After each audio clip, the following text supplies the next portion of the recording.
Hello everyone, আসসালামু আলাইকুম। কেমন আছেন সবাই? আজকে সকালে আমরা ঢাকায় চলে যাব, সবকিছু গুছগাছ করে ঠিক করছিলাম।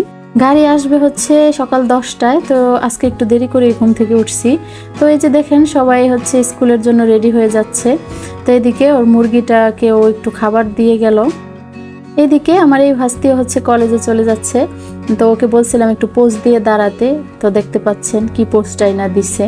যাই হোক, মনটা আজকে সকাল থেকে খুবই খারাপ ছিল। তো এদিকে দুটো বিড়ালের বাচ্চা নিয়েছি, ভাবতেছিলাম কোনটা নেব। তো আমার আম্মা বলতেছিল যে দুইটাই নিয়ে যেতে।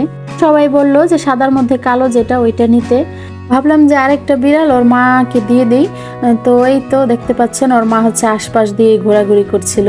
যার যার সন্তান, সেটা পশু পাখি হোক আর মানুষ হোক, মা তো সব জায়গায় মাই হয়। এই তো আমাদের ব্যাগ ট্যাগ গুছানো শেষ। তো এখানে বিড়ালের বাচ্চাটা নিয়ে নিচ্ছি, আমরা গাড়িতে উঠে গেছি। তো সাথে প্রায় 20 কেজির মতো দুধও নিয়ে নিছি। আমাদের সাথে আমার শাশুড়ি আম্মাও যাবে, তো উনি গাড়িতে উঠে গেছে রাস্তা থেকে। কতক্ষণ পর পর একটা করে দুধের বোতল আমার পায়ে পড়ছে, আর এদিকে আমি বিড়াল নিয়ে আসি, ভালো মতো ধরতেও পারছি না। যা তা একটা অবস্থা, তো কিছু করার নেই, এভাবে করে যেতে হবে।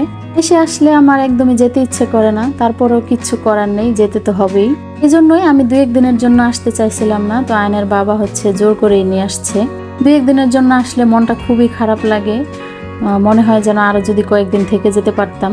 বাবার বাড়িটা আসলে এরকমই, যতদিন বাবা মা আছে ততদিন এরকমই একটা টান থাকে। পরে আস্তে আস্তে টান হয়তো বা কমে যায়। যেমন আমার নানু, তার বাবার বাড়ি এখন যায় না বললেই চলে। মনে হয় 2-1 বছর পর একবার একটু দেখা করতে যায়, এই আর কি। তো যাই হোক, আমরা দেখতে দেখতে বাসার কাছাকাছি চলে আসছি।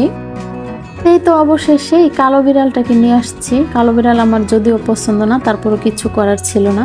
ওই মা বিড়ালটা ওই বিড়ালটাকেও নিয়ে গেছে, যেটা আমি আনতে চাইছিলাম।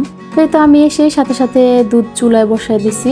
একটু দেরি হলেই দুধ নষ্ট হয়ে যাবে। দেখতে পাচ্ছেন, দুধ জাল করা হয়ে গেছে, প্রায় মোটামুটি ঠান্ডাও হয়ে আসছে। তো কি সুন্দর একটা কালার আসছে।